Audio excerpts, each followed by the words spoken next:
இந்த பிறந்தநாள் வாழ்த்துக்கள் நீங்கள் தான் எனக்கு சொல்லுகிறீர்களே தவிர எனக்கு என்னுடைய மகளை நான் பறிகொடுத்த காரணத்தினால் எனக்கு இந்த பிறந்தநாள் கொண்டாட்டம் இல்லை. உங்களுக்காகத்தான் இந்த கொண்டாட்டம் எல்லாம்.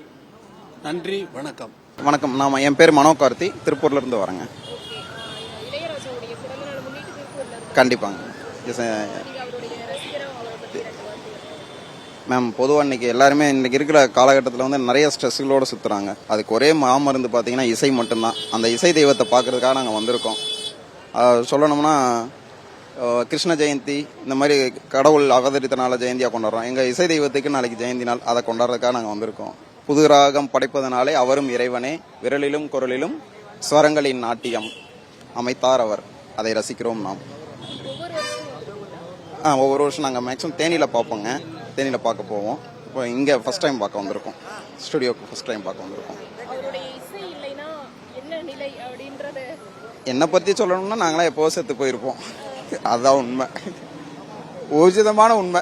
அவர் இசை இல்லைன்னா நாங்களாம் எப்போவும் செத்து போயிருப்போம். ஏன்னா ஒவ்வொரு மனிதனுக்கும் மன அழுத்தங்கிறது இன்னைக்கு மிகுதியாக இருக்கு. அதுலேருந்து ரிலீஸ் பண்ணுற ஒன்லி மியூசிக் தான், வேற மெடிசன்லாம் கிடையாது. அந்த மெடிசனில் எங்களுக்கு அந்த மியூசிக்கிலே ஹையஸ்ட் டாக்டர் இவர் தான். இவரோட ட்ரீட்மெண்ட் தான் எங்களுக்கு போயிட்டு இருக்கு சார். ரொம்ப தேங்க்ஸ். என்னுடைய பேர் ரமேஷ்குமார். நான் சென்னை புரஷவாக்கத்திலிருந்து வருகிறேன். அருகிலிருந்து தான் வருகிறேன். ஐயாவிடம் ஆசை பெற வந்திருக்கிறேன். அவருக்கு பிறந்தநாள் இருந்து மேக்சிமம் ஒரு 5-6 பிறந்த நாளுக்கு ஐயாவிடம் ஆசை வாங்கி வந்தேன். உடல் தான் என்னுடைய தவிர உயிர் மூச்சு எல்லாமே இசைஞானி இளையராஜாவுடையது.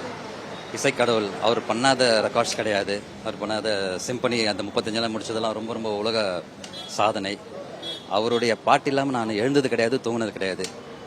தாய்க்கு நாங்கள் தாய் தந்தையர் எங்களை பெற்றிருந்தாலும் வளர்த்தது இசை தான். ஐயாவுடைய இசைஞானியோட ஐயாவுடைய இசை.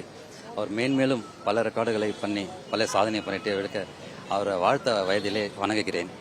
அது அவருடைய பாடல் தான் நான் மேடையில் பாடுகிறேன். அந்த பாடுகிறேன். இந்த பாட்டு ஒரு ஜீவன் அழைத்தது, ஒரு ஜீவன் துடித்தது, இனி எனக்காக அழ வேண்டாம், இங்கு கண்ணீரும் விழ வேண்டாம், உன்னையே எண்ணியே வாழ்கிறேன். தேங்க்யூமா. தேங்க்யூமா. அனைவருக்கும் வணக்கம். இன்னைக்கு ஐயாவோட 81வது பிறந்த நாள். இன்னைக்கு வாழ்க்கையில மறக்க முடியாத நாள். இசைஞானி ஐயா வாழ்க்கையில ஒருத்தரோட அங்கத்திலும் இருக்காரு. நம்ம வீட்டுல அவர் ஒரு அப்பா மாதிரி. ஏன்னா அவரோட பாடலை கேட்டு நாங்க வளர்ந்துருக்கிறோம். அவரோட பாடல் அவ்வளோ ஒரு உயிரான பாடல் எல்லாருக்குமே. ரெண்டாவது, அவர் வாழ்ந்த காலத்துல நம்ம வாழ்ந்துட்டு இருக்குன்றது அது ஒரு பெரிய மித்தம். இது போல இசையை யாருமே கொடுக்க முடியாது. காதலியாக இருந்து, நண்பனாக இருந்து, தாய் தந்தை இல்லாதவங்களுக்கு தந்தையாக இருந்து, இது மாதிரி சொல்லிக்கிட்டே போகலாம். அவர் வாழ்ந்த காலத்துல நம்ம வாழ்ந்துகிட்டு இருக்கோம். அவர் நம்ம கொண்டாடணும் இந்த நாளில். அதுக்காக நான் வந்திருக்கேன் மேடம். தேங்க்யூ. நான் கோயம்புத்தூர்ல இருந்து வந்திருக்கேங்க. பேர் ஜெகதீஷ்.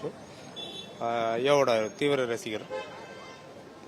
ஐயாவை போற்றி பாடி கொண்டாடணும் எல்லாருமே. வணக்கம். மன்னார்குடியிலேருந்து வர்ற ரவிவர்மா என் பேரு. ஐயான்னா உயிர். என்னோட வாழ்நாளிலேயே அதிகபட்ச ஆசைன்னா ஐயாவோட ஒரு முறையாவது தரிசிக்கணுங்கிறது தான். அது மாதிரி இன்னொரு ஆசையும் இருக்கு. கடைசி காலம் வரையும் அவரோட குரலை கேட்டுக்கிட்டே சாகணுங்கிறது தான். இதை தவிர வேற ஒன்றும் சொல்ல விரும்பல. ஐயாவுக்காக ஒரு பாடல, ஐயாவோட பாடல. ஆத்மராகம் ஒன்றில்தான் ஆடும் உயிர்கள் என்றுமே, உயிரின் ஜீவனாடியே நாதம் தாளமானதே, உயிரில் கலந்து பாடும் போது எதுவும் பாடலே, பாடல்கள் ஒரு கோடி எதுவும் புதிதில். செய்திகளை உடனுக்குடனும் துல்லியமாகவும் தெரிந்து கொள்ள சப்ஸ்கிரைப் பண்ணுங்க.